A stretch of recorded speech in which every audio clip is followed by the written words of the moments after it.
obviamente, só que as coisas foram muito mais além do que isso. Esse smartphone dele acabou se tornando um item divino que foi concedido por Deus, né? E o Toya ascendeu a sua divindade também. Foi de fato um Deus de verdade, um Deus real agora, melhorando ainda mais os seus poderes. Vamos lá.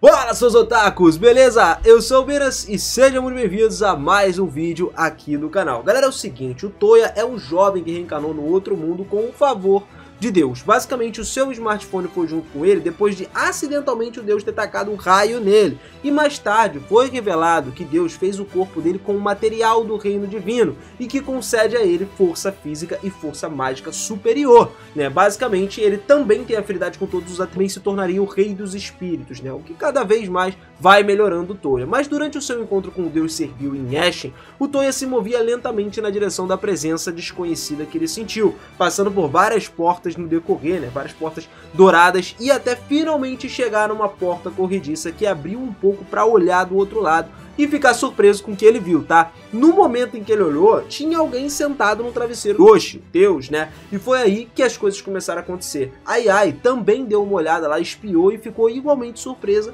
do que o Toya, porque, cara, todo o tempo, todo pelo fato de ela ter visto a mesma coisa que eu, significa que a minha cabeça não tá ruim, meus olhos estavam de boa, tal, completamente são, porque havia absolutamente aquele macaco. A surpresa veio quando o macaco começou a falar, cara. Foi aí que eles dois foram descobertos, então não tinha por que se esconder, né? O Toya foi lá, abriu a porta e entrou. O macaco se apresentou como o primeiro e único Kashiba Shitsusen no Kami Hideyoshi, cara, o cara brabo. E Deus, focados, né? Começaram a ficar meio turvos e quase parecia que haviam entrado em algum tipo de transe. O macaco levantou e, obviamente, com raiva do Toya, né? Porque o Toya tinha recusado num pedido dele, falando que ele poderia agora se tornar o assistente pessoal do macaco. Os olhos do macaco começaram a frente à divindade, a essência divina, a energia carregada por qualquer outra pessoa.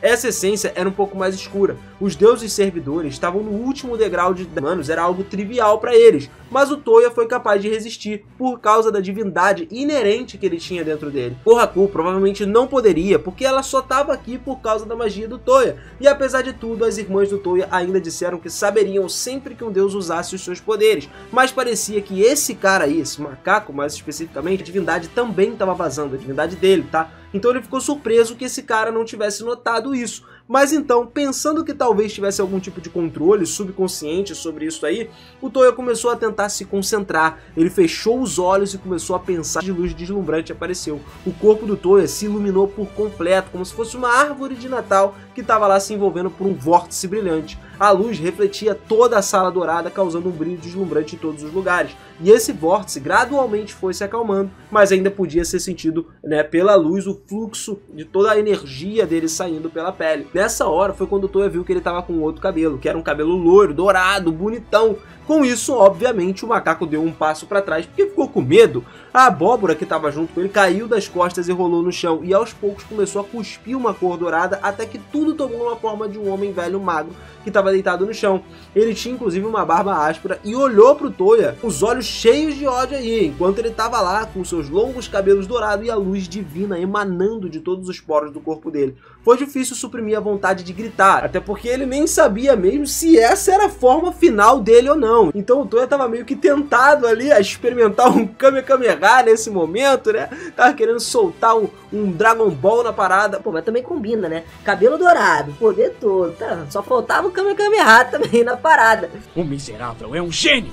Mas ainda assim ele estava muito quieto, considerando todas as coisas que estavam acontecendo. Era uma surpresa que o quão bem ele estava lidando com essa transformação repentina. Algo semelhante aconteceu inclusive com o velho na frente dele também, que era uma aura divina que começou a emanar do corpo dele e se envolveu em luz. De repente ele fez o seu movimento e o velho estava desalinhado nos seus movimentos, que parecia um pouco com o louva-a-Deus agora. Ele disparou um raio de luz divina direta da palma da mão dele na direção do Toya. Só que o Toya imediatamente respondeu, pegando esse raio com as mãos, né, e não tendo problema nenhum. A onda de choque resultante inclusive enviou um grande estrondo por todo o castelo que eles estavam. As tábuas, todo o assoalho, as paredes, os ladrilhos, o teto, o telhado, tudo começou a ruir e a tremer. O velho e o Toya estavam no centro dessa explosão aí.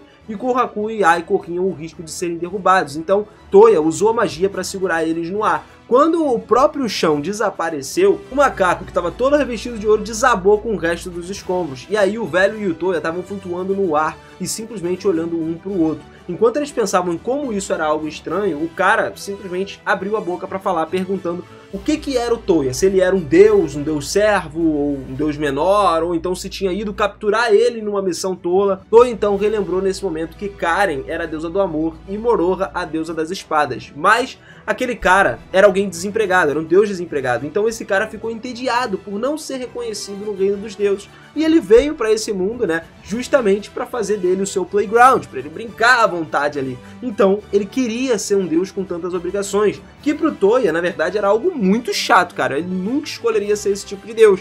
Mas o macaco não parava por aí, ele mesmo desafiou o Toya falando que ele era um novo deus, novo no sentido literal que a gente está dizendo, que ele nem sabia controlar os próprios poderes, então ele era novato nessa parada. Mas assim que começou a falar, a paisagem ao redor começou a se mudar, né, se torcer, deformando, e em uma questão de segundos assim, tudo estava como se fosse uma estranha sala branca, né, um mundo ao redor era o vazio, com várias gotas de luz flutuando aqui e ali e tal, não tinha terra debaixo, não tinha céu em cima, eles estavam simplesmente flutuando no reino espiritual. O lugar, inclusive, que era onde eles poderiam usar livremente os poderes divinos, sem interferir com qualquer coisa do mundo mortal. Karen então apareceu de repente sem avisar, e agora Yae e Kohaku já estavam bem, simplesmente porque ela desativou a hipnose que tinha acontecido com elas lá no início. Lembra que o macaco hipnotizou? Pois é, e a Moroha também apareceu igualmente, de forma repentina lá, igual, sem explicação nenhuma. O deus servo viu as duas e imediatamente ficou pálido. O choque cobriu o rosto dele e as feições dele. Moroha sacou sua espada da bainha e ficou na posição de combate. Era apenas uma lâmina de aço padrão, mas isso não importava, justamente porque o importante era quem estava no comando dessa espada. Mesmo que fosse uma espada de madeira, ele poderia rasgar qualquer montanha se tivesse nas mãos de Moroha. Então, o deus servo rangeu os dentes e rosnou. Ao que tudo indicava, as irmãs do Toya não tinham permissão para usar poder relacionado a nada além dos seus respectivos campos, e mesmo assim era algo limitado para elas. No entanto, o próprio Toya estava numa situação particularmente estranha em relação a essas regras, porque ele não era um deus, mas tinha os poderes de um deus, e se ele não era um deus, ele não estava sujeito às regras do seu mundo pelos deuses. Provavelmente foi pelo menos o que ele pensou nesse momento, né? Que o Deus Todo-Poderoso, se ele decidisse que ele estava apto o suficiente para se tornar um deus de algo, então ele seria aceito como um dos deuses no seu mundo. Mas o Toya não tinha vontade de se tornar um deus ou algo assim.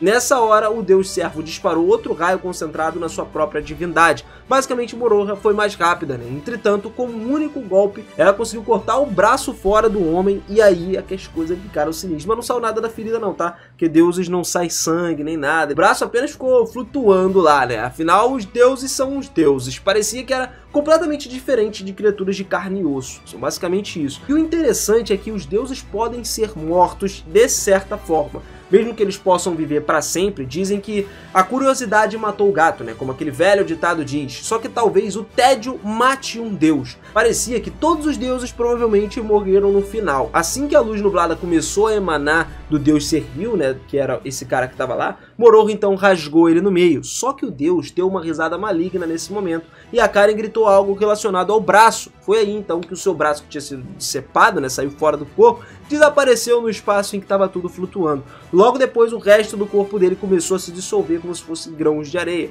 O que aconteceu aqui foi que esse cara aí, ele canalizou a maior parte da sua essência divina no seu braço direito e escapou para o mundo mortal. Além disso, a sua divindade também desapareceu do radar novamente, o que indica que, se a divindade dele foi mascarada, o Toya não poderia usar a pesquisa dele pelo celular para poder encontrar esse cara, porque ele não tinha ideia da forma que ele tomaria agora, né? Porque a anterior dele era um macaco, agora ele poderia ser qualquer coisa, um elefante, um rato, qualquer coisa.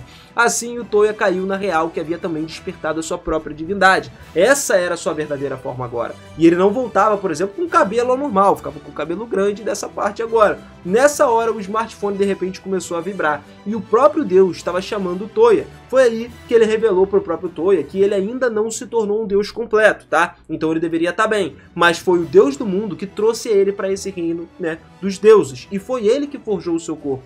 Basicamente, a essência que foi feita do corpo dele provavelmente tinha a mesma centelha divina que o próprio Deus, né, Todo-Poderoso. Então, provavelmente, ele se tornaria um pupilo completamente do Deus. O Toya tinha o poder de um deus, mas ele ainda era um humano em certo ponto. Então ele seria agora um familiar do Deus Todo-Poderoso, o Deus dos mundos, né, digamos assim.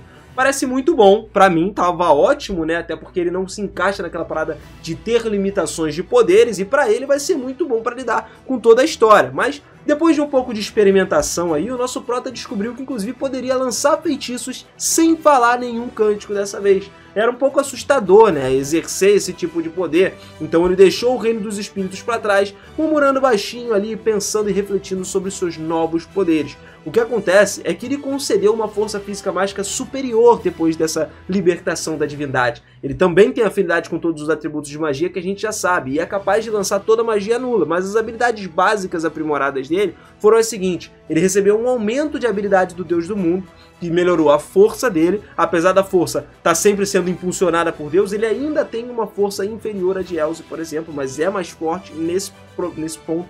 A agilidade do Toya, que ele pode se esquivar de um ataque e até mesmo estimar com precisão a trajetória desse ataque aí, e a memória dele, que se tornou algo absurdo. Pode facilmente memorizar as coisas, que permite a ele escrever, ler um script de linguagem do mundo mais rápido possível. E aí ele liberou o poder divino, que justamente pelo fato do seu corpo ser feito desse material divino, ele poderia usar esse poder divino, que poderia ser dado àquele que é amado por Deus. E a liberação total da divindade também, que é onde o Toya tem uma aura divina deslumbrante, que sobrecarrega os outros seres inferiores ao redor dele. E também, por se tornar mais próximo de Deus, ele ganha o amor de Deus, que é a proteção divina contra danos físicos mágicos, que é dado a toda a família. E a transferência de dimensão também, que, mano, é uma habilidade dos deuses que permite que ele se transfira para diferentes dimensões. E a última e mais poderosa de todos é a excluir, que é uma habilidade dos deuses também de alto escalão, que lhe permite remover qualquer coisa que não seja um deus da existência. Ele pode apagar a existência de qualquer coisa que não esteja relacionada a Deus ou tenha alguma divindade. Mas não parou por aí não, tá? Mesmo assim, ele ainda tem muito que evoluir, porque o Toya já se encontrou com o deus de novo mais à frente, né, um pouquinho mais à frente no volume 11, justamente para resolver um problema das extremidades do mundo. E adivinha só, um deus de alto escalão poderia fazer isso com pouco esforço. Mas ainda assim os deuses não poderiam interferir nos reinos inferiores. Embora se um deus maligno ou renegado fosse responsável pelos danos, isso seria uma exceção. O Deus Todo-Poderoso tomou um gole do chá, ficou suspirando e falou para ele, falou pro Toya, que a barreira do mundo já tinha sido reparada 5.000 anos atrás, mas existem espécies no mundo inferior que poderiam hipoteticamente destruir tudo. Mas Deus levantou o dedo e começou a falar do smartphone do Toya, que ele estava manipulando durante esse tempo todo. Certamente era um tesouro sagrado agora, porque quando ele morreu, naquela época, o Deus trouxe esse objeto para esse reino com ele e naturalmente brincou um pouquinho, né? Como a gente já sabe, já conhece, que esse pequeno dispositivo era realmente um tesouro sagrado agora. Aquele que contém o poder dos deuses, cara. Era simples. Como é que ele simplesmente poderia se conectar com um outro mundo se não tivesse o poder dos deuses mesmo? Era simplesmente uma questão de canalizar a sua divindade em um objeto.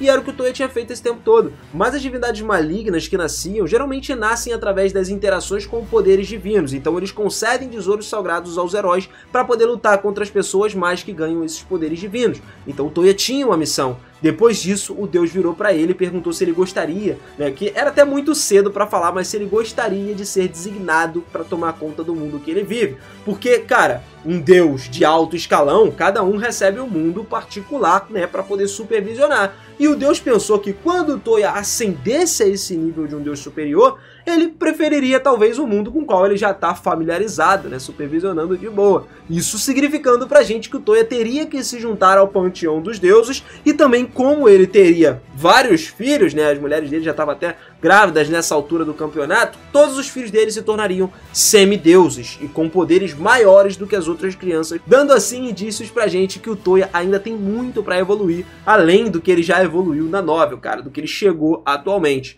Então, depois de receber alguns elogios do próprio Deus, ele fez o quê? Deixou o seu domínio, voltou para o mundo normal e viveu tranquilamente pro resto da vida aí.